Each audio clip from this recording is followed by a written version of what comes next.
party in the bars, in the churches, in the markets.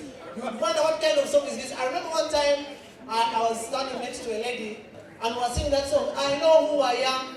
And she was waving her hands, you know. And then I was tempted, I looked at her hands. Because her face was extremely bright. It gave me some ideas, you know.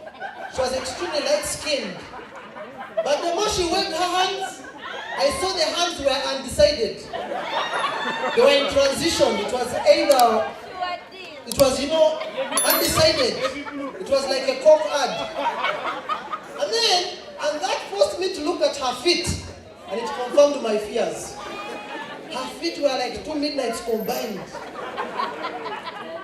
Honestly, it was a crazy, crazy moment. And guess what?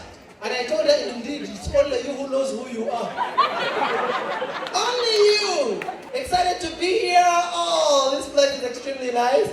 And as I was coming, I realized that you should never judge a book by its cover. I was walking in and I met a lady who was fleshly dressed. And you know, her attire, it was long enough to cover the subject, but short enough to keep the interest. And so, I told her in Uganda, Storeti, what's up? And she told him, Katonda, I was like, you mean there are preachers dressed like this? I'll tell you, Uganda is one place that I love with a passion. You can't believe there are very few countries where you'll find people gathered here at such a time. You know, very few. And that shows that Ugandans are so passionate about fun and love. A Ugandan will help you even when they don't know why. I saw a gentleman walking down, I was at the National Theatre. And I saw a gentleman walking down. I think he must have been a pensioner. From the way he was dressed. Oversized coat.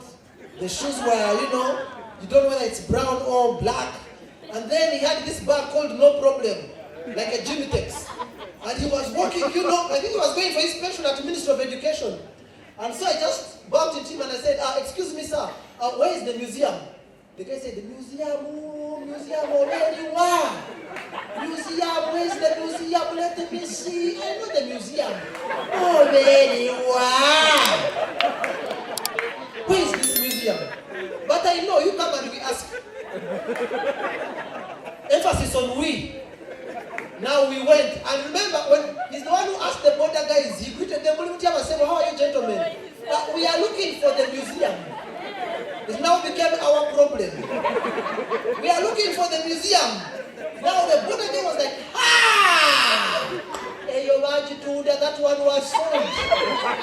But I know where it is. You come and we go. We both sat on the border with this gentleman who I have no idea where he was going.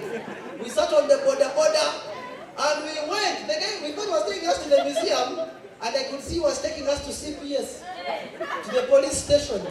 He said, he reached and found the policeman and said, police, we are looking for the museum. Then the policeman said, why are you coming here? You know, they said, if you're lost, you go to the police. And what made it interesting, the policeman was like, museum.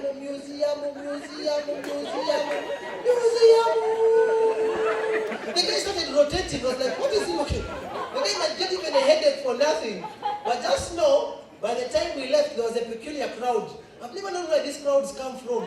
All of a sudden, we were around 15 people looking for the museum. Then we became 20. Before we knew it, guys were discussing some other things like, we had even stopped looking for the museum. Now we're asking about the fate of Kayura.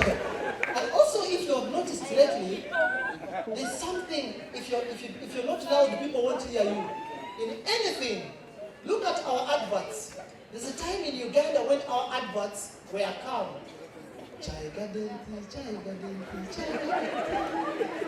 Everything was much. It was calm.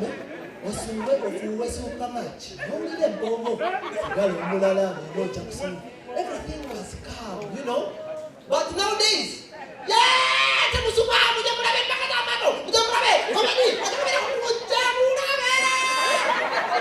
like, is this an advert? If you don't shout, people won't come. Look at an average day of a Ugandan. It's full of noise. You wake up in the morning. As soon as you get out of your house at exactly 6, who's waiting for you? The conductor. At 6 a.m., the way the guy is shouting, even in the car, the sound that is coming out of the radios, There's maybe a pastor there. Kale kwata ku radio, kwata radio, touch the radio. You want blessings, you want a visa to America. Why do people want visas only to America? Why do people want to go to other places like Pakistan? And actually, if you notice, as the day progresses, the noise also reduces. If you're not careful, if you don't know your home, you will successfully get lost in the evening when you're going back. What was Nuzrab in the morning? The evening is Zragoro, Zra.